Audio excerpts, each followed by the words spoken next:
সুপ্রিয় দর্শক, নিউজ 24 এর বিশেষ আলোচনা জনতন্ত্র গণতন্ত্রে আপনাদের প্রত্যেককে স্বাগত জানাচ্ছি। আমি রুবায়েত ফেরদৌস। আজ আমরা কথা বলবো পিলখানা হত্যাকাণ্ড এবং হাইকোর্টের রায় নিয়ে। প্রিয় দর্শক, এই বিষয়ে কথা বলবার জন্য তিনজন আলোচক আমাদের আমন্ত্রণে স্টুডিওতে যোগ দিয়েছেন। আসুন প্রথমে তাদের সঙ্গে পরিচিত হই। আমাদের সঙ্গে আছেন মেজর জেনারেল অবসরপ্রাপ্ত আব্দুর রশিদ, নির্বাহী পরিচালক আই ক্লাবস, আপনাকে স্বাগত। আছেন এয়ার কমোডোর অবসরপ্রাপ্ত ইশফাকুল চৌধুরী, নিরাপত্তা বিশ্লেষক এবং treasurer, university of Asia Pacific, আপনাকে স্বাগত। আছেন মোশাররফ হোসেন কাজল, রাষ্ট্রপক্ষের আইনজীবী, আপনাকে স্বাগত। প্রিয় দর্শক, এই অনুষ্ঠান আপনাদের, চাইলে আপনারা তর্ক তুলতে পারেন, প্রশ্ন করতে পারেন, মতামত দিতে পারেন। আমরা আলোচনায় যাব। প্রথমে জেনারেল রশিদ, আপনাকে দিয়ে শুরু করতে চাই। এই যে রায়টি হলো 139 জনের ফাঁসির রায় বহাল রেখে এবং হাইকোর্টের অনেকগুলো অবজারভেশন এখানে রয়েছে, তো মূল কারণটা যদি বলেন যে এরকম একটা নৃশংস হত্যাকাণ্ডের কারণ কি ছিল, যদি গভীরে যাই আমরা। আসলে এই কারণটা তো এখনো বের করা যায়নি, তবে আমি যেটা মনে করি যে কারণটা অ্যাপারেন্টলি সবাইকে বলা হচ্ছে যে এটা ক্ষোভ থেকে, তাদের বঞ্চনা থেকে এটি হয়েছে। সেটি ক্ষোভের পরিমাণ এবং বঞ্চনার বিষয়গুলো যদি আমরা খতিয়ে দেখি, তাহলে এটা এত বেশি পরিমাণ ছিল না যেটি যার জন্য এত বড় ভয়াবহ একটি রক্তাক্ত অবস্থান তৈরি করতে হবে। আমি মনে করি যে প্রতিষ্ঠানে যখন আমরা কাজ করেছি, আপনিও প্রতিষ্ঠানে কাজ করছেন, সবার মনে কিছু না কিছু বঞ্চনা অপ্রাপ্তি থাকে। তো ওখানে ডাল ভাতের কথা বলা হয় এগুলো, তো এখানে যে আপনি তার অপ্রাপ্তির পরিমাণটা এত মারাত্মক ছিল না যেটির কারণে এই বিদ্রোহ করতে হবে। তো সাধারণত এখানে মাননীয় আদালত একটি কথা বলেছেন, সেটি হচ্ছে যে এত বড় বিদ্রোহ কোন বিনা ষড়যন্ত্র ছাড়া হতে পারে না। তো এটি খুব পেছনে যথেষ্ট যুক্তি আছে। সরকার উৎখাতের কারণটাও কিন্তু বলা হচ্ছে, সেটি বলছি যে এখানে যে তাদের যে উদ্দেশ্যগুলো এটি আমরা দেখতে পেয়েছি। এবং আরেকটি হচ্ছে যে এই বিদ্রোহ দমনের ক্ষেত্রে যে একটি রক্তাক্ত একটি বিদ্রোহ, যেখানে 74 জন মানুষ, যার মধ্যে 54 জন সামরিক বাহিনীর সূর্য সন্তান ছিলেন, তো এটি ঘটনা হলো। আর এটিকে দমন করার ক্ষেত্রে আমি দেখলাম যে রক্তপাতহীন ভাবে দমন করা হয়েছে। তো এটি হচ্ছে একটা গুরুত্বপূর্ণ বিষয়, যার জন্য আমি দেখেছি বিশ্বের বিভিন্ন যারা কনফ্লিক্ট রেজলিউশন এর এক্সপার্ট আছে, তারা এটাকে খুব প্রশংসা করেছে যে শক্তি প্রয়োগ করা যেত, কিন্তু সেই শক্তি প্রয়োগ করতে গেলে আরো রক্তপাত হতো, এবং কি পরিমাণ হতো, অনিয়ন্ত্রিত হতো কিনা, সেটি কিন্তু আমি দেখেছি আদালতের অবজারভেশনে এসেছে, এটিকে তারা প্রশংসা করেছেন। এখন যে বিষয়টি দাঁড়িয়েছে যে তাদের এই কারণ খুঁজতে যাওয়ার পেছনে আমি দেখব যে ঘটনা ঘটার পরে কি কি প্রতিক্রিয়া বাংলাদেশে হয়েছে। সেই প্রতিক্রিয়াগুলোকে যদি আমরা বিশ্লেষণ করি, তাহলে নিঃসন্দেহে 2 মাসের সরকার ছিল তখন, প্রশাসনের উপরে তখন সরকারের সম্পূর্ণভাবে তাদের পছন্দ মতো নিয়ন্ত্রণ স্থাপন করতে পারেনি। তারপরে সেটি সামরিক বাহিনীর ভিতরে একটি উত্তেজনা সৃষ্টি করেছিল। প্রধানমন্ত্রীকে যেতে হয়েছিল সেনানিবাসে তাদেরকে বোঝাতে। তো সবকিছু মিলিয়ে সরকার তখন একটু টলটলামান অবস্থায় চলে গেল। ক্রাইসিস ম্যানেজ করতে গিয়ে শক্তভাবে ম্যানেজ হয়েছে, যুক্তিপূর্ণভাবে ম্যানেজ হয়েছে, আমি বলবো খুব পরিপক্কতার সাথে ম্যানেজ হয়েছে বলেই সরকার টিকে গেছে। তাহলে এখানে আদালতের যে অবজারভেশনটা আছে সেটি অনেকটা সত্যতা আমরা যেটাকে আমরা বলি আফটার ইফেক্ট আর ফল আউট ইফেক্ট বলতে পারি। তো এরপরে আমরা যেটা দেখেছি বিচার কার্যের ভেতরে আমি একটি বিষয় আসলে আমি আশ্চর্য হয়েছি, সেটি হচ্ছে ভয়ানক এবং এত বৃহৎ একটি বিষয়, এত বেশি সংখ্যক আসামি, এত বেশি সংখ্যক হত্যা ওখানে সংগঠিত হয়েছে, সব মিলিয়ে যে বিচার কাজের উপরে, যেটা আমরা ক্রিমিনাল জাস্টিস সিস্টেমটাকে যদি দেখি, একটা প্রচন্ড চাপ, যে চাপ মোকাবেলার জন্য শুধু বাংলাদেশ নয়, বিশ্বের কোন দেশই পূর্ব অভিজ্ঞতা আছে কিনা আমার জানা নেই, আসলেও নেই।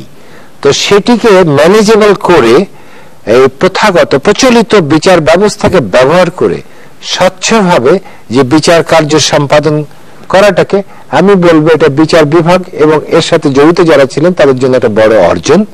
আরেকটি হচ্ছে রাষ্ট্রের একটি বড় অর্জন যে খুব স্বচ্ছভাবে বিচারটা প্রসারিত করতে পেরেছে। জি, ইশফাকুল চৌধুরী, যদি বলেন আমরা কারণগুলো খোঁজার চেষ্টা করছিলাম। একটা তো ধরুন আমি এগ্রি করবো ওনার সাথে যে কোনো ক্ষোভ, কোনো অপ্রাপ্তি এই ধরনের একটা হত্যাকাণ্ডের মানে ঘটনার কারণ হতে পারে না। মানে যদি আনলেস এই লোকগুলো যদি মানে ড্রাগ এডিক্টেড এবং টোটালি মানে ইয়ে হয়, হ্যাঁ, ওয়াইল্ড না হয়, যেটা তারা হওয়া সম্ভব নয়, কারণ আগের দিনই তারা সেখানে প্যারেড হয়েছে, সরকার প্রধান গেছেন, একটা প্রাতিষ্ঠানিক পরিবেশে তারা আছে। তবে আমি মনে করি যে যদি তাদের মধ্যে ক্ষোভ হয়ে থাকে, এবং যেটাই যা ইয়েতেও আসছে যে হ্যান্ডবিল বিলি করেছে, সেই হ্যান্ডবিল গুলো এমনকি ওই ইয়ের বাইরেও, পিলখানার বাইরেও সেটা গেছে আগেই, তাহলে ডাল ভাত কর্মসূচি নিয়ে বিশ্বাস করেন মানে এটা যে প্রলং হচ্ছিল, মিলিটারি বা এই যে প্যারামিলিটারি অর্গানাইজেশন যখন কোন একটা ইমার্জেন্সি হবে তখন যাবে। আজকে সাইক্লোন হলো, বন্যা হলো, আমি সেখানে যাব, যে আমি মানুষ বাঁচাবো। কিন্তু দীর্ঘদিন ধরে যে প্রক্রিয়া এটা চলছিল, এবং ইউনিফর্ম পরা আলু বেচতেছে, পেঁয়াজ বেচতেছে। আমি নিজে একদিন শাকিলকে 2 বার টেলিফোন করছিলাম যে শাকিল আমার কাছে ভালো লাগছে না। আমি ধানমন্ডি দিয়ে যেতাম, একটা দোকান ছিল ধানমন্ডি ঈদগাহ পাশে, আরেকটা ছিল এই যে শের বাংলা নগরে ইয়েতে। আমার কাছে চোখে খুব খারাপ লাগতো যে, তো এটা নিয়ে হয়তো তাদের ক্ষোভ ছিল না। সে বলছে যে এখন সরকারের অর্ডার, এটা আমরা করছি। আমি বললাম যে এখন তো স্বাভাবিক হয়ে গেছে, গেট আউট অফ ইট। যাই হোক, তারপরে যেসব ক্ষোভ, যদি আপনার ইউনিটের ভিতরে হ্যান্ডবিল বিলি হয়ে থাকে, তাহলে কিন্তু আপনার প্রথম দায়িত্ব হচ্ছে একটু শক্তভাবে এর প্রতিরোধ করা এবং এর বিরুদ্ধে মানে কশনারি। এখানে আমার মনে হয় একটা রিয়াকশনটা যথেষ্ট ছিল না। যেমন ধরুন আর্মারি যদি আপনার যেখানে সব অস্ত্র আছে সেটাকে যদি আপনি ফুলি প্রোটেক্টেড রাখতেন, এত সহজে আমরা দেখেছি একজন মাত্র অফিসার সেখানে ফুল সেরিমোনিয়াল ড্রেসে সেখানে বসে একটা চেয়ারে বসে ডিউটি করছে, এটা তো হয় না।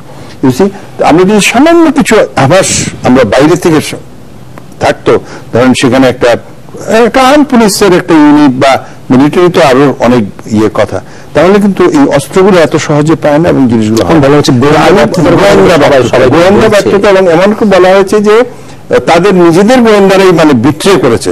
সুতরাং গোয়েন্দার বিরুদ্ধে কাউন্টার গোয়েন্দাও তো থাকার কথা। গোয়েন্দা এবং দেশের ধরেন রাষ্ট্রীয় যে গোয়েন্দা সংস্থাগুলো আছে, NSI, DGFI, তাদেরও তো বিয়ন্ড তাদের ইয়েতে এইটার দায়িত্ব।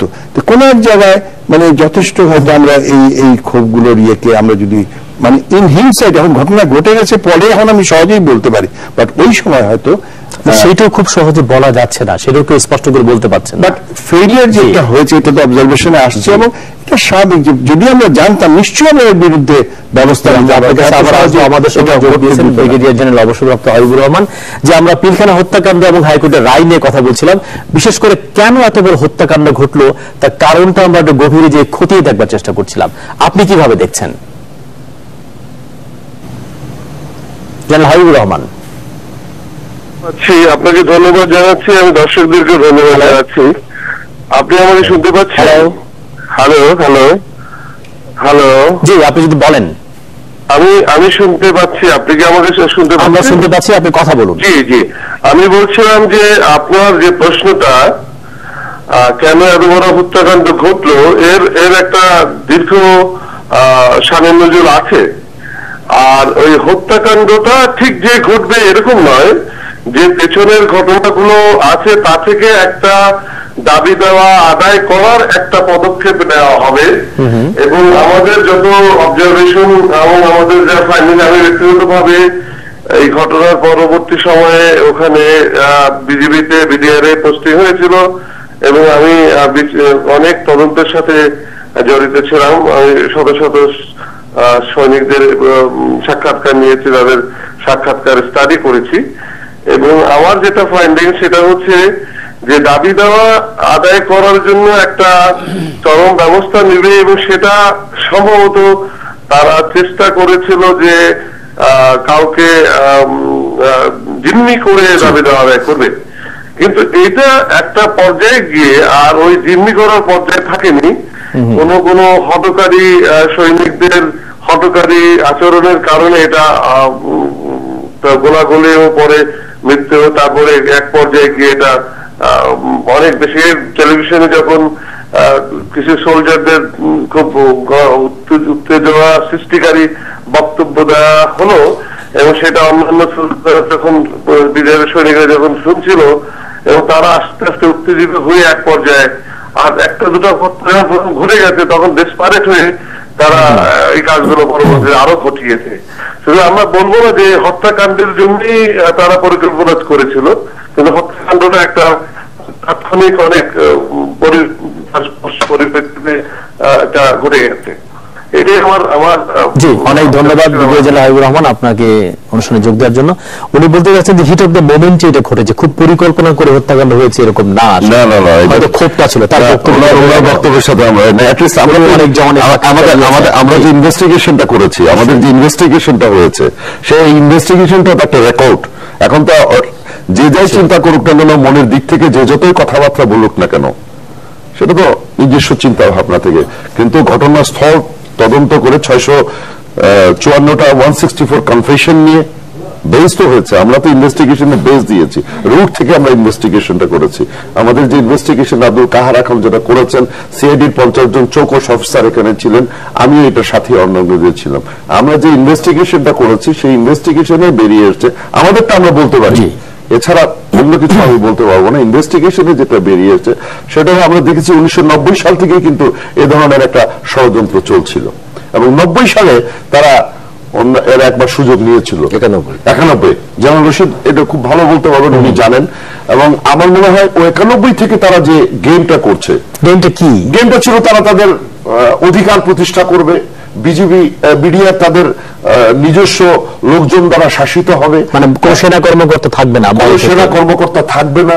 এটা তখন থেকেই তারা 90 সাল থেকে কিন্তু এই ধরনের 91 সাল থেকে তারা কিন্তু এই কার্যক্রমের সাথে জড়িত হয়েছিল, এবং তখনও তারা ষড়যন্ত্র করেছিল, রিফ্লেক্ট করেছিল, এবং কিছু লোককে বাড়ি, তখনকার দিনের যে সরকার ছিলেন তারা এটা বিচার আচার করে তাদেরকে কিন্তু বাড়ি, তখনই যদি এটা নির্মূল করা হতো, আন্ডারস্ট্যান্ডিং করেন, নেগোসিয়েশন করেন, নির্মূল করেন, কিছু একটা যদি তখনই হতো, সময়ে যদি এটাকে শেষ করে দেওয়া যেত, তাহলে হয়তো এই 2009 সালের এই বিয়োগান্তক ঘটনাটা আমাদের দেখতে হতো না। 9 সাল থেকে পরবর্তীতে এই 2009 সালে, মানে 9 সালের আগে 91 থেকে 9 সাল পর্যন্ত এটা মাঝখানে অনেক সময় গিয়েছে, এবং এই সময়ের মধ্যে ষড়যন্ত্রের জাল তারা বিস্তার করেছে। উনি বলছেন যে না, হত্যা করার ইচ্ছা ছিল না, অথবা যেটা বলতে চাচ্ছেন ওনার সাথে আমি দ্বিমত পোষণ করি। আগের রাতে তারা একত্রিত হয়েছে, আগের রাতে তারা প্রেম কোচিং সেন্টারে একত্রিত হয়েছে, এবং সেখানে তারা মোমবাতি জ্বালিয়ে শপথ করেছে। জি, আমাদের সঙ্গে যোগ দিয়েছেন মেজর আপনি যদি বলেন, আমরা কারণ নিয়ে কথা বলছিলাম। হ্যালো, হ্যাঁ হ্যাঁ শুনছি, বলুন। হ্যাঁ বলুন। না, প্রশ্নটা হচ্ছে আমরা পিলখানা হত্যাকাণ্ড, যে নৃশংস হত্যাকাণ্ড, তার কারণটা আমরা বোঝার চেষ্টা করছিলাম যে কেন এত বড় হত্যাকাণ্ড ঘটলো। এটা অ্যাকচুয়ালি আপনারা বলি যে এটা সরলীকরণ বা একটা কথায় উত্তর দেওয়ার বিষয় নয়। জি, এটার সঙ্গে দীর্ঘদিনের তাদের কিছু ক্ষোভ জড়িত আছে, তাদের কিছু দায়িত্ব, তাদের যে এলিমেন্টারি যে প্রাইমারি দায়িত্ব, তার বাইরে কিছু দায়িত্ব পালন করেছে। সেখানে কিছু রিউমারও ছিল, সেটা হচ্ছে এমন যে ডালবাগ যে কর্মসূচি ছিল সেখানে তারা ল্যাপটপ করেছে এবং তারা কিছু সেখানে পায় নাই, এরকম কিছু বিষয় ছিল। এর সঙ্গে আর একটা অ্যাড হয়েছে, যেহেতু আমি বিডিআর কমান্ড করেছি, আমার অভিজ্ঞতা থেকে বলছি যে বিওপিতে যারা ডিউটি করে তাদের একটা টিএডিএ বিল হয়, ওই বিলগুলা কোম্পানি থেকে আসে ব্যাটালিয়ন সদরে, ব্যাটালিয়ন সদর থেকে সেক্টর হেডকোয়ার্টারে যায়, সেখান থেকে অ্যাকাউন্ট ব্রাঞ্চ আসে, তারা এগুলা প্রসেস করে ডিও ডিস্ট্রিক্ট অ্যাকাউন্ট অফিসার ওখানে যায়, সেখান থেকে পাস হয়। তো এটা 2-3 মাসের একটা বিষয় থাকে, সেই বিলগুলো পেন্ডিং ছিল। এই সবকিছু মিলিয়ে আর আরেকটা কথা এখানে বলার দরকার, সেটা হচ্ছে আমাদের যারা ইউনিফর্মে চাকরি করে অফিসার ব্যতীত, তারা কিন্তু অত্যন্ত সরল জিনিস তাদের বোঝানো সম্ভব হয়, যে কারণে এই সবকিছু মিলিয়ে তাদের ভিতরে একটা ক্ষোভের সৃষ্টি করেছে। আর একটা হচ্ছে যে এখানে স্পেকুলেশন করা হচ্ছে যে তারা হত্যার জন্য এক জায়গায় হয়েছিল। আমার ধারণা, আমি অতীত ধারণা বিডিআর কমান্ড করে, এই সোলজার কিন্তু অত্যন্ত লয়াল সোলজার। এখন এমন হতে পারে যে হিট অফ দি মোমেন্ট একজন হয়তো লিড দিল যে ঠিক আছে ফায়ার কর, একটা ঘটনা ঘটছে, ওইটার উপরে হয়তো ওই পরিস্থিতিটা ওই দিকেই চলে গেছে। কারণ এতগুলো অফিসার একসাথে এইভাবে হত্যা করব, এরকম একটা ডেলিভারেট প্ল্যান করে সামনে এগোনো ভেরি ডিফিকাল্ট। এবং এর পিছনে এটা হচ্ছে আমাদের ধারণা, এটা ওখানে কাজল ভাই আছে, উনি ভালো জানে, উনি এটা প্রসিকিউটর ছিলেন।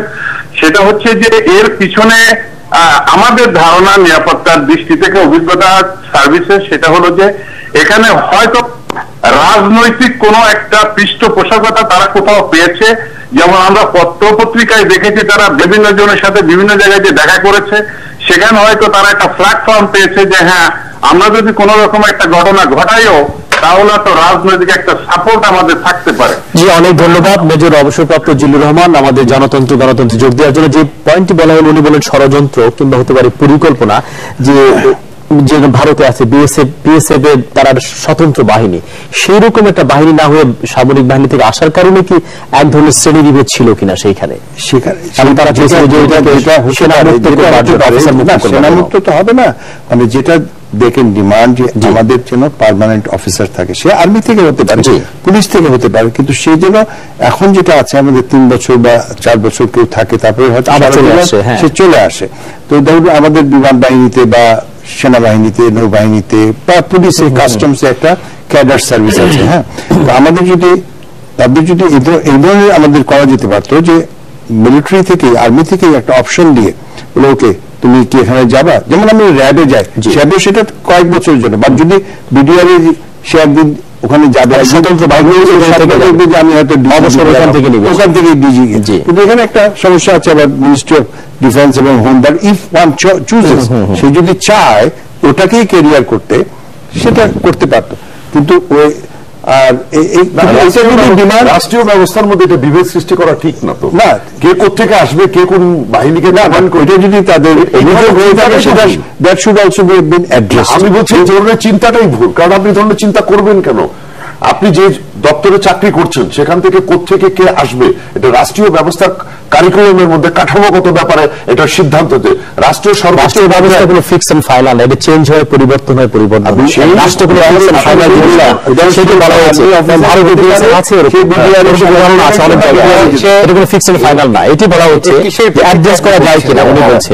আমি কিছু বলতে হলে তার পেছনে আমার একটা ভিত্তি থাকতে হবে। আই ক্যান গেস, আমি খুব সুখ স্বপ্ন দেখতে পারি, চিন্তা করতে পারি। এক একটা দেশে এক একটা সিস্টেম থাকে। তো এখানে এর যে যদি বিডিআর এর যদি আমরা ইতিহাস দেখি, তো ইতিহাসগত ভাবেই তারা পাকিস্তান আমলেও আর্মি শাসিতই ছিল। এখন হচ্ছে এই শাসন ব্যবস্থার ভেতরে আপনি যে বিভাজন করছেন, সেই বিভাজনটা হচ্ছে প্রশ্ন সাপেক্ষ। তারা যদি একজন আর্মি অফিসার যদি আর্মি কমান্ড করতে পারে, সেখানে সে তার সৈনিকের প্রতি যে মনোভাব নিয়ে কাজ করছে, সে যখন অন্য জায়গায় কাজ করছে তখন কি তার মনোভাব পরিবর্তন হচ্ছে? আমি নিজেই বলতে পারি, আমি তো হিল ট্র্যাক্সে যখন আমরা জোন কমান্ডার, মানে যখন আমাদের এলাকা কমান্ড করতে হতো, ওইখানে যত সিকিউরিটি ফোর্স আছে, সে আর্মি হোক, বিডিআর হোক, সে পুলিশ হোক, আনসার হোক, হি ইজ মাই বেবি। তার নিরাপত্তাও আমার, তার খাওয়াও আমার বেবি। এখন দেখা যাচ্ছে যে আমি যদি আর্মি থেকে যখন কোন একটা অনুষ্ঠান করছি, যেটাকে আমরা বড়খানা বলি, ফিস্ট, তো সেখানে আমি তাদের এক্সপেন্ডিচার আর্মির যদি বহন করি, কিন্তু একই জায়গায় কাজ করছে পুলিশ, একই জায়গায় কাজ করছে আনসার, তারা কি না খেয়ে থাকবে? ফিস্টে অংশগ্রহণ করবে না। তো সেখানে আমি দেখেছি যে ফিস্টে অংশগ্রহণ তাদের করানো হতো, কারণ তারা সবাই একসাথে কাজ করছে। এটিকে ওখানে যে বিষয়টা হয়েছে যে মানুষের ভেতরে বিভাজন সৃষ্টি করার জন্য উনি যে বললেন ক্ষোভগুলো, যে একটা মানুষের ক্ষোভ আছে, আমি আমার বিলটা পাইনি, 3 মাস হয়ে গেছে, এরকম আমরা আমাদের ক্ষেত্রে দেখেছি। লাল ভাত থেকে যেটা বলে মুনাফা, লাল ভাত থেকে তার পাওয়ার কথা না, ঠিক আছে, তার পাওয়ার কথা যে সে ডিউটি করছে বলে তার টিএডিএ পাওয়ার কথা, যেটি পাওয়া। এখন এই জায়গাটাতে এগুলো তৈরি করা হয়েছে, তার ক্ষোভগুলোকে পুঞ্জীভূত করে একটা বিদ্রোহের যে আপনার নার্ভ সেন্টার তৈরি। আদালতের রায়ের পর্যবেক্ষণ এবং সুপারিশে কিন্তু বলা হয়েছে যে একটা ওই যে কলোনিয়াল হ্যাংওভার, একটা দাসত্বমূলক আচরণ তাদের মধ্যে, একটা বঞ্চনা, ক্ষোভ, দুর্ব্যবহার, এগুলো কিন্তু বলা হয়েছে ক্যাটাগরিক্যালি। ব্রিটিশ কলোনিয়াল যেভাবে যেমন সেই দূরত্ব কিন্তু ছিল এখানে, সেটা বলা হয়েছে যুগে যুগে আছে। আমি সেটি একটু ফিক্স এন্ড ফাইনাল নাকি কমাতে হবে, আমি সেটাই বলছি। সিস্টেম হতে পারে না, ওটি হবার পরে যদি আপনি স্বাধীন বাংলাদেশের যদি আমরা সবাই অফিসারও আমাদের মানুষ, আমাদের জওয়ানরাও আমাদের সন্তান, এদের মধ্যে সেটা কিন্তু আপনি যদি এখন সোসাইটিকে স্টাডি করেন যে what is the difference between a royal army and a democratic army, এর পার্থক্য হলো আপনি সোসাইটিতে যান। আগের দিনে রয়্যাল ফ্যামিলি থেকে অফিসার আসতো আর প্রজা থেকে আসতো সৈনিক। এখন একই ঘরে একই গ্রামের এক ভাই অফিসার, এক ভাই হচ্ছে সৈনিক, ঠিক আছে, তার চাচাতো ভাই সৈনিক।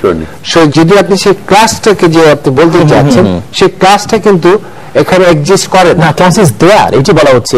আমরা দেখেছি যে ভাইটা অফিসার তার পরিচয় সে দেয়, যে ভাইটা জওয়ান তার পরিচয় আড়াল করতে চায়। কেউ এই ক্লাসটা হয়ে গেছে। আছে যে আমি তো দেখেছি যে অনেকে আছে যে বাবা কৃষক, সে বলতে চায় না আমার বাবা কৃষক, সেটা তো হচ্ছে আমাদের একটা সামাজিক সমস্যা। আছে আবার হচ্ছে কেউ এত বেশি ইয়ে নাই যে সে বলে যে আমার বাবা রিক্সা চালিয়ে আমাকে ডাক্তার বানিয়েছে, আমার মা কাজ করে আমাকে ইঞ্জিনিয়ার মানুষ করেছে।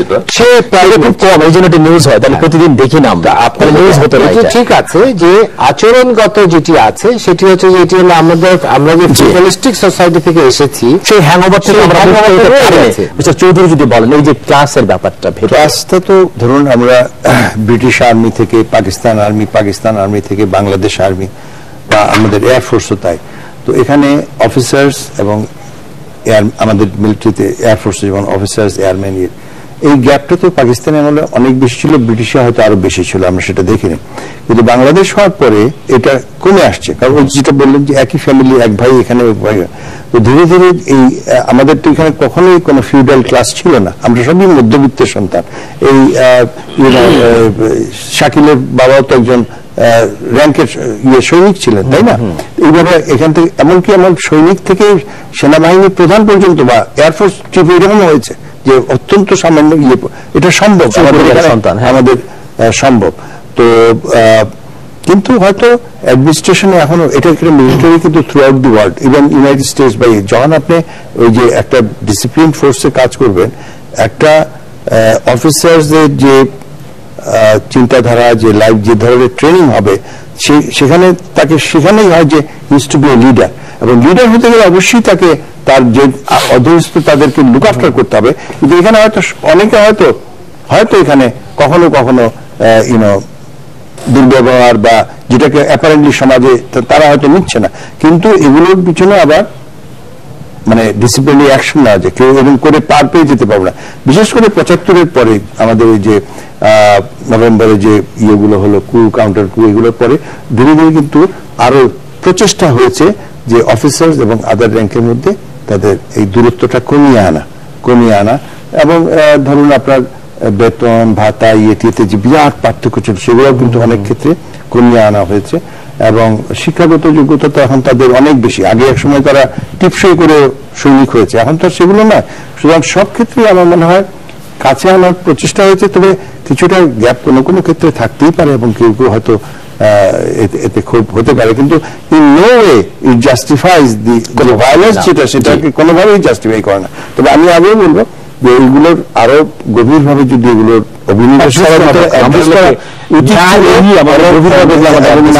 ভবিষ্যতে যাতে এই ধরনের না, কারণ দেখেন আপনার এয়ারফোর্সে অক্টোবরে হয়েছিল, 77-এ হয়েছে, আমরা 75-এর 7ই নভেম্বর আমরা দেখেছি। 75 তখন ভাবলাম যে না, খুবই একটা নতুন দেশ, নতুন আর্মি হয়েছে, এখানে একটা ডিসিপ্লিন হতে পারে। কিন্তু যখন পরে আবার এটা হলো, it was a big shock to me that এত বছর তাহলে আমরা কি ট্রেনিং করলাম, কি আমরা অ্যাচিভ করলাম, যে we are going back to square one. তবে আমি এখনো বলবো যে এগুলো থেকে এই যে অবজারভেশন গুলো আসছে, এগুলো সবার খুব গভীর অভিনিবেশ ভাবে এগুলো দেখা উচিত। এবং আমাদের প্রত্যেকের অর্গানাইজেশনে যে যে পরিবর্তন দরকার, যে কারণ সময় চেঞ্জ হচ্ছে, পৃথিবী চেঞ্জ হচ্ছে, তাই না? আমাদের অর্গানাইজেশন চেঞ্জ করতে হবে। Organisation cannot be static, you see, organisation cannot be static. না, আপনার অবজারভেশন হলো তো আজকের আগামী প্রজন্মকে, আমাদেরকে আগামী দিনে বাঁচবার জন্য একটা প্রক্রিয়া, এবং এটা ক্রাইসিস যদি আসে, আমাদের যখনই ক্রাইসিস আসে তখন ক্রাইসিসকে সলভ করার জন্য আমাদের লোক পাওয়া যায় না, একটা প্রক্রিয়া যে অবজারভেশন, সাধুবাদ জানাবো। অবজারভেশনের অত্যন্ত গুরুত্ব আছে। যে আজকে যদি আমরা নাকে তেল দিয়ে ঘুমিয়ে থাকি, আমরা যদি আজকে নাকে তেল দিয়ে যদি ঘুমিয়ে থাকি, তাহলে আগামী দিন সকালবেলা ঘটে গেলে স্যার আপনি বলতে পারবেন প্রোঅ্যাক্টিভলি তো আরো বেশি কাজ করা এরকম মানে 49 দিনের মাথায় যখন এই ঘটনা 48 দিন 49 দিনের মাথায় যখন এই ঘটনাটা ঘটলো, ঘটনার পর সমগ্র জাতি স্তম্ভিত হয়ে গেল। সরকার, সেনা সদস্য, সমস্ত সারা বাংলাদেশের 16 কোটি মানুষই একটা ব্যথিত হয়ে গেল। আপনি জানেন এফআইআরটা যে পিলখানা অঞ্চল যে নিউ মার্কেট অঞ্চলের মধ্যে অন্তর্ভুক্ত, সেটাও পর্যন্ত আমরা ভুলে গেলাম। মানে এত শক হয়ে গেছিল যে এই যে ক্রাইসিস একটা, এই যে আমরা তো এটা আমাদের সঙ্গে যোগ দিয়েছেন কর্নেল অবসরপ্রাপ্ত জাফর ইমাম। যে আমরা আজকে পিলখানা হত্যাকাণ্ড এবং হাইকোর্টের রায় নিয়ে কথা বলছিলাম, আপনি নিশ্চয়ই আলোচনা এতক্ষণ দেখেছেন, আপনি যদি আপনার মতামতটা দেন। কর্নেল অবসরপ্রাপ্ত জাফর ইমাম, প্লিজ। শুনতে পাচ্ছি, জি বলুন আপনি। আমি এটাই বলবো যে রায়টা হয়েছে, রায় সম্পর্কে আমি কোনো কিছু করবো না।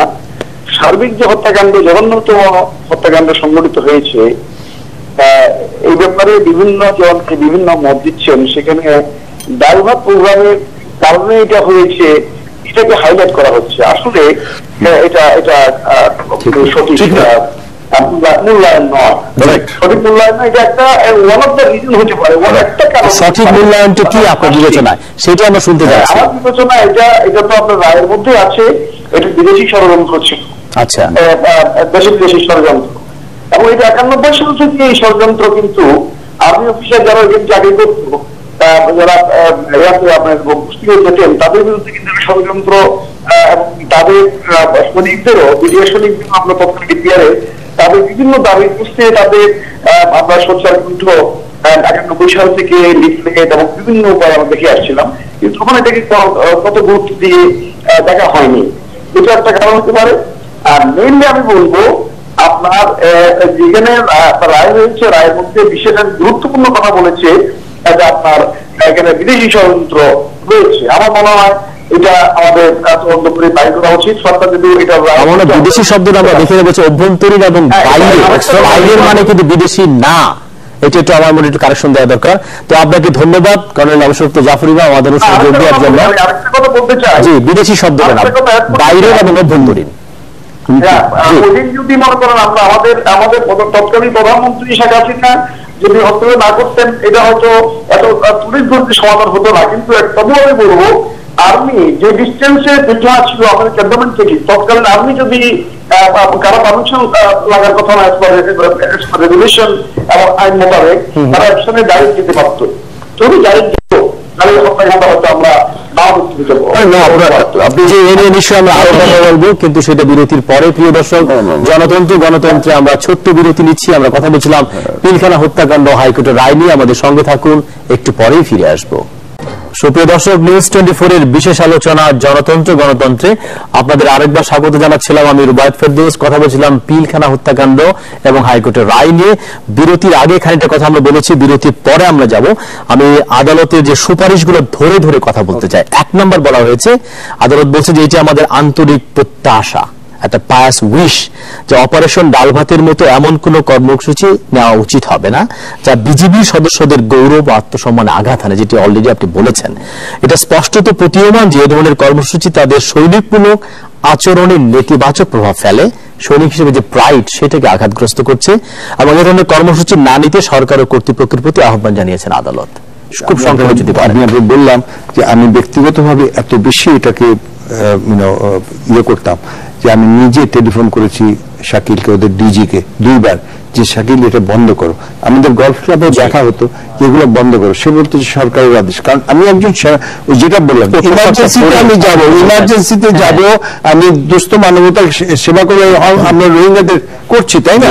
এবং আমরা বারবার যখনই সাইক্লোন হয়েছে, বন্যা হয়েছে, আমাদের বাহিনী সেখানে গেছে। কিন্তু তারপরে একটা স্টেজ আসবে যখন civil administration will take over. কিন্তু আমি দিনের পর দিন বসে বসে আলু আর পেঁয়াজ বেচবো না, তা আবার ইউনিফর্ম পরে। দ্বিতীয় সুপারিশ বলা হয়েছে, অফিসার ও সৈন্যদের মধ্যকার পেশাদারি সম্পর্ক বিজেপির আইন মোতাবেক হতে হবে। কিভাবে ব্যাখ্যা করবো এটাকে? পেশাদারি আসলে এটি কিন্তু হচ্ছে যে এটা খুব যৌক্তিক পর্যবেক্ষণ। এই পর্যবেক্ষণ সুপারিশটা যে আসলে সবসময় সব বাহিনীতে এটাকে অ্যাচিভ করার জন্য তারা প্রচেষ্টা চালায়। তা আমরা দেখেছি যে এই প্রচেষ্টার মানে অন্তর্ভুক্ত হয়ে অনেক প্রজেক্ট নেওয়া হয়, সেটি আমরা সেনাবাহিনীও দেখেছি, বিমান বাহিনীও দেখেছি এবং বিজিবিতেও দেখেছি। এখানে একটি জিনিস আছে যে কিছু কিছু আইসোলেটেড ইভেন্টস যেটি তাকে হার্ট করে, ইটস নট, এটা হচ্ছে যে আমি বলেছি যে সোসাইটাল যে ক্লাসের এখানে ডিফারেন্স নাই, সবই একই ক্লাস থেকে আসছে, মিডল লোয়ার মিডল ক্লাসের অফিসারও তাই আর সৈনিকরাও তাই। তো সেই জায়গায় আমি ক্লাসিক্যালি তাদেরকে ক্লাস করতে পারছি না। তো সেই জায়গাতে আমরা দেখেছি যে এটাকে কমানোর জন্য কিছু কিছু ইন্ডিভিজুয়াল অফিসার্সের আচরণ হয়তো দৃষ্টিকটু, যেটি আদালতের নজরে এসেছে। কিন্তু ওভারঅল এখানে একটা জায়গাতে আমার কাছে মনে হয়েছে যে আমরা যখন ক্যান্টনমেন্টের ভেতরে থাকি বা একটা ব্যাটালিয়নে থাকি, তখন ওইখানে অফিসারের সংখ্যা বেশি। তো একজন অফিসার যদি খুব একটু উত্তেজিত বা আচরণ বেশি করে, ওই সৈনিক আবার আরেকজন অফিসার হচ্ছে খুব পোলাইট, সে তার কাছে একটা আদর পাচ্ছে। আর এখানে একটা প্রবলেম হয়েছে যে সৈন্য সংখ্যার তুলনায় অফিসারের সংখ্যা হচ্ছে খুবই অপ্রতুল। তো একজন কোন জায়গায় 2 জন, কোথাও 3 জন, আমার মনে হয় 5 জন আমরা দেখেছি কিনা বা এখন দেখবো কিনা আমার মনে সন্দেহ আছে। এটি করতে হবে যে আপনি যখন এটিকে এই ভালো মন্দের যেটা মিশ্রণ, সংমিশ্রণ যখন করতে পারছেন না, আপনার সাথে একজনের পড়ছে না, সে আরেকটা অফিসারের কাছে শেল্টারে যাচ্ছে, সে তাকে প্যাটিং করছে। তো এটি কিন্তু আমরা দেখতে পাচ্ছি। সেই জায়গায় আসতে হলে আচরণ ঠিক করতে হবে, কারণ প্রফেশনাল সম্পর্ক বলা হচ্ছে এখানে একটা ব্যক্তির উপর ডিপেন্ড করবে না, এটা ব্যক্তির প্রফেশনাল সম্পর্ক। তো প্রফেশনাল সম্পর্কের ভেতরে যে জিনিসটা আছে যে আপনি সবকিছু প্রফেশনাল লুক করেন, এক্স্যাক্টলি অল কিন্তু আর্মিতে প্রফেশনাল হয় না। এখানে একটা জিনিস আছে যে আপনি যাকে অর্ডার করছেন সেই সৈনিক আপনার অর্ডারে যুদ্ধ করতে বুক পেতে দিচ্ছে, এখানে একটা মোটিভেশন প্রয়োজন আছে। পেশাদারি দায়িত্বের পাশাপাশি একটা হিউম্যান কোয়ালিটি হচ্ছে অফিসার যদি প্রজেক্ট না করতে পারে তাহলে তার আদেশে সে পেশাদার যে আদেশটা সে মানবে, কমান্ড মানবে, এটাও পেশাদারি। কম্বিনেশন অফ একটা নেচার। কাজল যদি বলেন তাহলে পয়েন্টগুলো নিয়ে প্রতিদিন আলোচনা করতে চাই। তৃতীয় সুপারিশ বলা হয়েছে যে স্বরাষ্ট্র মন্ত্রণালয় ও বিজেপি কর্তৃপক্ষকে বিজেপি সদস্যদের যে কোনো সমস্যা বিবেচনায় নিয়ে দ্রুত সমাধান করতে হবে, কালক্ষেপণ করা যায় না। এটা তো যেটা এখানে কালক্ষেপণ করেছে গুরুত্বপূর্ণ থেকে শুরু করে অনেক সমস্যা। পেশার সাথে তো অর্থের সম্পর্ক আছে, জীবনের সাথে অর্থের সম্পর্ক আছে। কাজ করতে এসছে, পয়সা তার প্রয়োজন।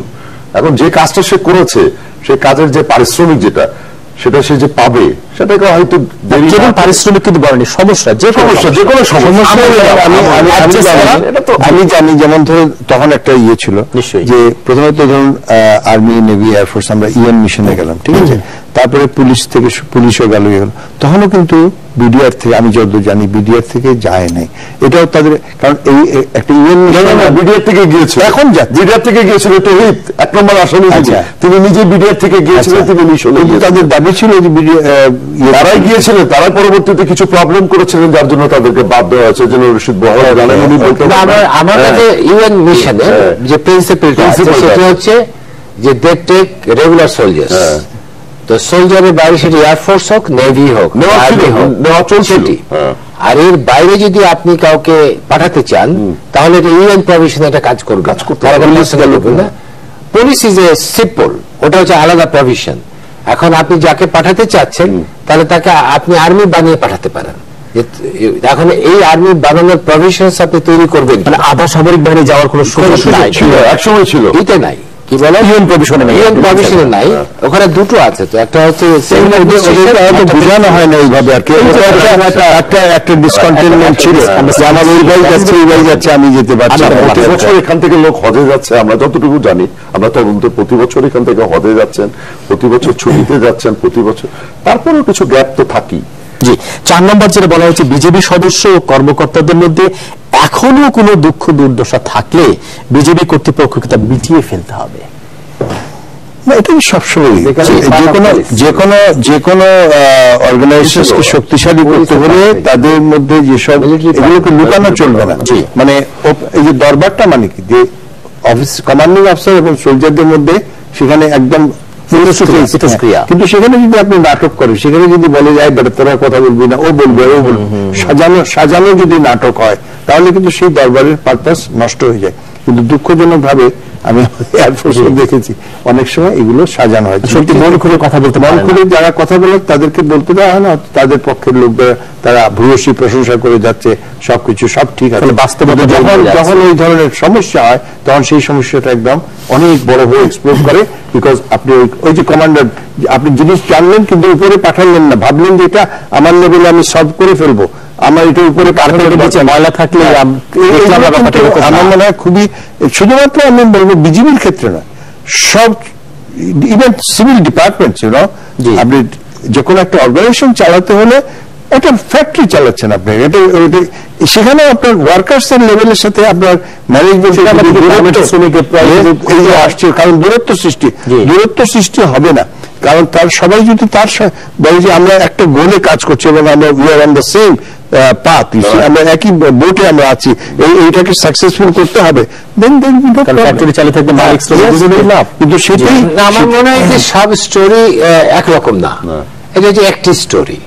আবার এর পাশাপাশি যদি আমি একটা স্টোরি, যেটা আপনি বলছেন যে আটকে রাখা হয়, আমি যখন সাভারে কাজ করছিলাম তখন আমাদের বর্তমান প্রধানমন্ত্রী তখন ওই সময়কার প্রধানমন্ত্রী ছিলেন, তো উনি একটা দরবার নিলেন, সৈনিক একজন আউট অফ দ্য ব্লু, কারণ আমরা কিন্তু তখন হচ্ছে সাভারের সৈনিক অফিসার, তাই আউট অফ দ্য ব্লু একজন হাত তুললো দরবারে, যে কেউ কথা বলতে পারে, আমার পয়েন্ট আছে, তো বলো। তো সে বললো যে আমরা দুপুরে ভাত খেতে চাই, কারণ পাকিস্তানি প্রভিশনস থেকে যে রেশনিং সিস্টেমটা ছিল আর্মিতে, সেটি হচ্ছে রাত্রে একবেলা ভাত খাওয়ার প্রভিশন ছিল, কিন্তু দিনের বেলা রুটি খেতে হতো।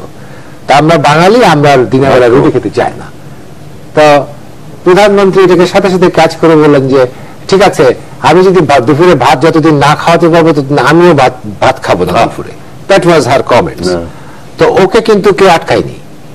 আবার ওর যে পয়েন্টটা প্রধানমন্ত্রীকে যেটা টাচ করবে, সেটি আমাদের এক্সপেকটেশনে ছিল না, এবং তার কিছুদিন পরেই দেখা গেল যে মাননীয় প্রধানমন্ত্রী ভাত খাওয়ানো শুরু করেছে। এখনকার সৈনিকরা দুবেলা ভাত খায়, বাঙালি সৈনিক। তো এখানে একটি আছে, আমার আরেকটি ঘটনা আছে যে officers address, one of the officers and the prime minister, again prime minister was Sheikh Hasina. আমি তখন স্টাফ কলেজে, তো সেখানে একজন officer out of the blue ওনাকে বললেন যে তখন মেজরদের বাসায় টেলিফোন ছিল না, তো সে তখন তার মেজরসদের যে ইম্পর্টেন্স করে সে তখন টেলিফোন দাবি করে বসলো, and they got it. হ্যাঁ, তো এই যে প্রাপ্তি, যে কমিউনিকেশনটা, সব জায়গায় স্টোরি কিন্তু একরকম না। তো সেই জন্য আমি বলছি যে এটির গুরুত্ব, যথেষ্ট গুরুত্ব আছে এই ওপেন কমিউনিকেশন। আমরা দেখেছি একটা সৈনিক দাঁড়িয়ে বলেছে যে আমি 3 মাস ছুটি পাই না, তো সিও বলেছে ঠিক আছে তুমি কতদিন ছুটি চাও। এই পয়েন্টে এখানে বলা হয়েছে 6 নম্বরে যে বিজেপি কর্তৃপক্ষকে তাদের অর্জিত ছুটি এবং এর সংক্রান্ত সব সমস্যার সমাধান করতে হবে। ছুটি বোধ একটা সমস্যা থাকে আসলে, সেটা কিন্তু আদালত সুপারিশ করেছে, এবং তাদের দৈনন্দিন এবং ভ্রমণ ভাতা বাকি থাকলে সেটা বলছে দ্রুত মিটিয়ে ফেলতে হবে। 5 এবং 6 দেখেন এখানে যা কিছু মাননীয় বিচারপতিগণ যা বলেছেন, তাদের সুচিন্তিত মতবাদ, মানে তাদের সুচিন্তিত চিন্তা ভাবনা থেকে তারা কিন্তু এই সুপারিশগুলো, এটা অত্যন্ত গুরুত্ব বহন করে। এই ছোটখাটো মানে 10,000 পৃষ্ঠা রায় থেকে তারা কিন্তু ছোট ছোট বিষয়গুলি হচ্ছে বারুদের মতো বিস্ফোরণ ঘটে। এই বিস্ফোরণ যাতে আর না ঘটে, সবসময় কিন্তু আমি একটা কথাই বারবার বলার চেষ্টা করছি, সেটা হলো যে এই যা বলা হয়েছে এটা আমাদের ভবিষ্যতের জন্য। যা হয়ে গেছে তো তা হয়েই গেছে, যা ঘটে গেছে তা ঘটেই গেছে। 7 নম্বর যেটা বলা হয়েছে, রাইফেল সিকিউরিটি ইউনিট কেন বিডিআর হত্যাযজ্ঞের আগে প্রয়োজনীয় তথ্য দিতে ব্যর্থ হয়েছে তা খতিয়ে দেখতে তদন্ত কমিটি গঠন এবং প্রতিবেদন প্রকাশের জন্য বিজেপি কর্তৃপক্ষকে অনুরোধ করেছেন আদালত। এখানে বললেন যে আন্তর্জাতিক বলুন বা বাইরের কোন ষড়যন্ত্র বলুন বা দেশের ভিতরে ষড়যন্ত্র, এই ষড়যন্ত্র যদি একটা অবজারভেশন থাকে, we should go into the যতদূর ডেপথে যাওয়া সম্ভব এটাকে বের করে এনে জনগণকে এটা বুঝাতে হবে। কারণ তা না হলে এই মিসআন্ডারস্ট্যান্ডিং কিন্তু থেকেই যাবে। যদি তারা আমাদের দেশের একাংশ যদি মনে করে যে বিয়ন্ড বিডিআর বা বিজিবির বাইরে এটা কেউ বা কোনো সংস্থা বা কোনো ব্যক্তি বা সংস্থা জড়িত ছিল, তাহলে আমাদেরকে সেটা আর যদি আমরা সত্যি না পাই তাহলে বলতে হবে যে না সরি, এইটাই সত্যি এবং এর বাইরে কিছু নাই। কিন্তু এই ধারণাটা আমাদেরকে দূর করতেই হবে। এর বাইরে দুটো পয়েন্ট শেষ করব। একটা হচ্ছে যে সিভিল মিলিটারি সম্পর্ক নিয়ে অনেক কথা, কেমন হওয়া দরকার। স্বাধীন দেশে জনগণের অর্থে সবাই যদি চলছি আমরা, নিঃসন্দেহে সিভিল মিলিটারি রিলেশন হচ্ছে খুব সুন্দর হওয়া উচিত। আমাদের মধ্যে আমরা সিভিল অ্যান্ড মিলিটারি এই যে দুটোকে আলাদা করে দেখছি, এই দেখাটা যতক্ষণ আমরা আমাদের মানসিক দৃষ্টিকে এক না করে দেখব, যে আপনি সিভিল পোশাকে থাকেন আর আমরা হয়তো আগে মিলিটারিতে ছিলাম, এই পার্থক্য কেন? এই যে বলা আমাদেরকে গালি দেওয়া হয় ব্লাডি সিভিলিয়ান, এরকম কি আছে আসলে? এটা মিথ না, আমি বলছি মিথ হচ্ছে দেখতে হবে যে আমরা কলোনিয়াল আর্মি থেকে এসেছি, জি, কিন্তু হ্যাংওভারটা যায়নি এখন। হ্যাংওভারটা তো আমাদের সোসাইটিতে যায়নি। ফিউডালিস্টিক সোসাইটির হ্যাংওভার তো এখনো আছে। আমি একটা রিক্সাওয়ালাকে বলি, এই রিক্সাওয়ালা এদিকে আসো, আমার কোনো রাইট আছে বলার? একটা ওই চায়ের দোকানে চা খেতে গিয়ে আমরা বলে, এই ভালো করে গরম করে কাপ দিয়ে আমাকে চা দাও, ওইটা বলে যারা হচ্ছে বাম আন্দোলন করে কমিউনিস্ট, তারাই প্রথম শিখিয়েছে রিক্সাওয়ালাকে আপনি বলা যায়, যারা খাবারপুর তাকে আপনি বলা যায়। যদি বিদেশে আপনি আমেরিকাতে বলেন একটা ওয়েটারকে, সে বলবে তোমাকে খাবার দেবে না, এই হ্যাংওভারটা আছে। এখন হচ্ছে যে আমরা দুটোকে পার্থক্য করে দেখছি। অনলি ডিফারেন্স হচ্ছে যে আমরা যত ইন্টারাক্ট করব, আর আমার কাছে যেটা মনে হয় এখন এই ইন্টারাক্টের জায়গাটা আমরা অনেক হয়েছে। জি, আপনি যদি আমেরিকার একটা গ্যারিসনে দেখেন, সেখানে 50% সিভিলিয়ান ওয়ার্ক করে, ঠিক আছে? আমাদের যে প্রতিষ্ঠানগুলোতে আছে, সেই প্রতিষ্ঠানগুলোতে আমেরিকার প্রতিষ্ঠানে 50% সিভিলিয়ান, 50% আর্মি। আপনি স্টেট ডিপার্টমেন্টে যান, পররাষ্ট্র দপ্তরে, সেখানে প্রতিটি বিভাগে অ্যাবাউট ইফ নট 40% আর্মি। আবার আপনি পেন্টাগনে যান, সেখানে দেখেন যে আবার সিভিলিয়ানস ইকুয়ালি।